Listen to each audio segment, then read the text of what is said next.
जय श्री राम। मीन राशि के जितने भी दोस्त शत्रु बाधा से पीड़ित हैं, शत्रुओं से परेशान है, कोर्ट कचहरी से परेशान है, विरोधियों से परेशान है, बैक बाइटिंग करने वाले लोगों से परेशान है, उन सब के लिए बहुत अच्छा समय अभी आ गया है। आपके छठे घर में सूर्य देव अपनी खुद की राशि में आ चुके हैं, स्व राशि के सूर्य ग्रहों के राजा हैं, तो ग्रहों के राजा का साथ आपको मिलेगा। जब ग्रहों के राजा आपके साथ हैं तो बाकी ग्रह कुछ भी नहीं कर सकते, कुछ नहीं बिगाड़ेंगे। तो अभी छठे घर में सूर्य के स्वराशि में आने से कहीं ना कहीं शत्रुओं से, रोग से, ऋण से आपको मुक्ति मिलेगी। अगर कोई कोर्ट कचहरी का केस आपका चल रहा है, काफी लंबे टाइम से चलता चला आ रहा है, रिलीफ नहीं मिल पा रहा, उन सब चीजों में रिलीफ देखने को मिलेगा। सूर्य की कृपा से मान सम्मान बढ़ेगा आपका, उच्चाधिकारियों से भी रिलेशन अच्छे होंगे और कहीं ना कहीं कंपटीशन एग्जाम वगैरह में इसका फायदा मिलता है। छठा घर जो होता है ये कंपटीशन का भी होता है। जब ये हाउस बहुत स्ट्रांग होता है तो प्रतियोगिता परीक्षाओं में, कंपटीशन एग्जाम में सफलता मिलती है। कोई भी एग्जाम की तैयारी अगर आप कर रहे हो तो एक महीना आपके लिए बहुत खास रहने वाला है। इधर देवगुरु बृहस्पति ऑलरेडी आपके पंचम भाव में है और उच्च राशि में है। मतलब ये मान सकते हो कि मीन राशि के विद्यार्थियों के लिए तो अभी गोल्डन टाइम है। अभी इतना अच्छा समय चल रहा है कि आपको बहुत बेनिफिट उसका हो सकता है। बस आप पढ़ाई थोड़ा मन लगा के करो, और जहां एक एक दो दो नंबरों से पहले कभी आप रह रहे थे किसी चीज से, अगर अब कोई एग्जाम होगा तो वो चीजें आपके फेवर में जाने के चांस ज्यादा है। पंचम भाव के बृहस्पति शेयर मार्केट से लाभ देते हैं, मान सम्मान बढ़ाते हैं, पूजा पाठ में रुचि देते हैं, धार्मिक स्थानों की यात्रा देते हैं। ये सब चीजें आपके साथ में अभी होंगी। 11th हाउस को देखते हैं तो मित्रों से लाभ होगा, नया सोर्स ऑफ इनकम जनरेट होगा। ये सब पॉजिटिव फल आपको देखने को मिलेंगे। बुध पंचम भाव में बुद्धि का सहयोग दिखाते हैं, शेयर मार्केट से लाभ देते हैं, स्ट्रेटेजी मेकिंग में व्यक्ति सफल होता है, प्लानिंग वाला पार्ट बहुत स्ट्रांग हो जाता है, रिव्यू किया जाता है कि मुझे क्या करना चाहिए, मैं आगे कैसे बढ़ूँ। ये सब चीज़ें बुध के पंचम भाव में आने पे होती हैं।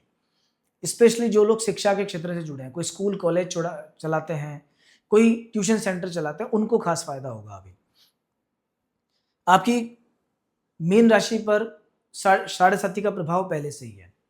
साढ़े साथी चलते हुए सेकंड फेज अभी चल रहा है। ये साढ़े साथी अभी शरीर पर है आपके, और शरीर पर जब साढ़े साथी होती है, क्योंकि मध्य भाग पर है, पहला भाग सिर पर होता है, दूसरा मध्य पे, तीसरा पांव पे। मध्य भाग पर जब साढ़े साथी आती है तो शरीर पर परेशानियां आती हैं, स्ट्रेस होता है, बीमारियां आती हैं, पाँव में दर्द, बीमारी, पेट की तकलीफ, वजन बढ़ जाना, ये सब चीजें देखने को मिलती हैं। खाया पिया नहीं पचना, आंतों की समस्याएं। लेकिन अच्छी बात यह है कि बृहस्पति की दृष्टि लग्न पे पड़ती है तो बीमारियां बहुत बड़े लेवल पे नहीं जाएंगी, पर फिर भी जितने वात रोग हैं, जितने पेट के रोग हैं, जितने की आंतों से जुड़े रोग हैं, जितनी नसों से जुड़ी परेशानियां हैं, पीठ में दर्द, कमर में दर्द, सर्वाइकल, ये सब चीजें, इन सब बीमारियों का, इन सब परेशानियों से सेफ्टी की आपको विशेष आवश्यकता है, उनका विशेष ध्यान अभी आप रखना। साढ़े साथी का सेकंड फेज है, दान पुण्य जरूरी है। एक विशेष उपाय मैं आपको बता देता हूँ, दो उपाय बताता हूँ मैं आपको करने के लिए, इन्हें करना, इसके बाद देखना कितना बेनिफिट आपको मिलता है। सबसे पहला, छाया पात्र का दान करो। किसी भी शनिवार के दिन लोहे की कढ़ाई में सरसों का तेल या तिल का तेल भर के, उसमें एक सिक्का डालकर, दो दाने उड़द के डालकर, और संध्या का वक्त जो वक्त होता है उस समय पर अपनी परछाई उसमें देखनी है, चेहरा उसमें देखना है, पूरे 20 नाखून की परछाई उसमें देखनी है। और किसी भी शनि महाराज को, या कोई जो घर पे लेने, जिसे डाकोत भी कहा जाता है, या जो शनि का जो दान लेने के लिए आते हैं, ऐसे किसी व्यक्ति को उसको डोनेट कर देना आपको, लोहे की कढ़ाई समेत, तेल समेत। तो ये जो छाया पत्र का दान है ये विशेष फलदायी होता है। दूसरा, अगर आपसे हो सकता है तो पूरे 43 दिनों तक, 43 डेज तक डेली 800 ग्राम उड़द शाम को भिगोने हैं। सुबह भीगे हुए उड़द या तो पक्षियों को, या गाय को, या किसी बैल को आपको खिलाना है। अगर वो खा लेता है और पूरे 43 दिन आप इसको कर लेते हो तो साढ़े साथी का जो नेगेटिव फल आपके शरीर पर आ रहा है उसका निवारण काफी हद तक हो जाएगा। दोस्तों, 12वें घर में राहु है, खर्च पर नियंत्रण रखना, खर्चा बहुत रहेगा। अभी पैसा आएगा, बृहस्पति की कृपा से पैसा आएगा, लेकिन खर्चा बहुत होगा, सेविंग्स नहीं हो पाएंगी। कहीं भी पैसा आता है तो किसी और के नाम से जोड़ना स्टार्ट करो, क्योंकि बैंक बैलेंस अभी आपके भाग्य में नहीं है।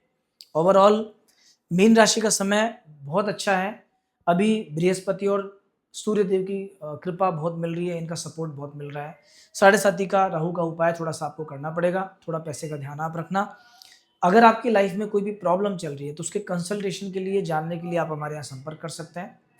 स्क्रीन पे नंबर आपके सामने है। भले ही वो शादी में दिक्कत आ रही हो, या नौकरी समझ में नहीं आ रही है, कि व्यापार आपको करना है, पर एक बार कंसल्टेशन लेंगे तो आपको चीज़ें क्लियर हो जाएंगी। बाकी एक बार मैं आपको बता देता हूँ आने वाले 7 डेज के बारे में। तो देखो, 17, 18, 19, 3 दिन बहुत शानदार रहने वाले हैं। इस पूरे वीक के सबसे अच्छे दिन ये कहे जाएंगे। व्यापार के घर में चंद्रमा और शुक्र का योग है, बिजनेस में फायदा मिलता है, ओवरऑल बढ़िया रहता है। लेकिन 20 तारीख और 21 तारीख का दिन बहुत सेफ्टी से निकालना। अष्टम भाव के चंद्रमा है, हेल्थ इश्यूज दे सकते हैं, टेंशन दे सकते हैं, नेगेटिविटी दे सकते हैं, खराब विचार, नेगेटिव थॉट्स दे सकते हैं। इसके बाद 22 तारीख और 23 तारीख अगेन आपका भाग्य सपोर्ट करेगा, किस्मत अच्छी रहेगी, भाग्य से काम बनेंगे, जो काम अटके हुए हैं वो बनना शुरू हो जाएंगे लास्ट के इन 2 दिनों के अंदर। तो दोस्तों, इसी प्रकार से राशिफल सुनना है, अगर आपको अगले सप्ताह भी जानना है तो आप हमारा चैनल सब्सक्राइब कीजिए। बाकी ये 7 डेज कैसे गए इसके बारे में आप कमेंट के माध्यम से बताइएगा, राशिफल कैसा लगा बताइएगा। अगले सप्ताह फिर मिलेंगे। जय श्री राम।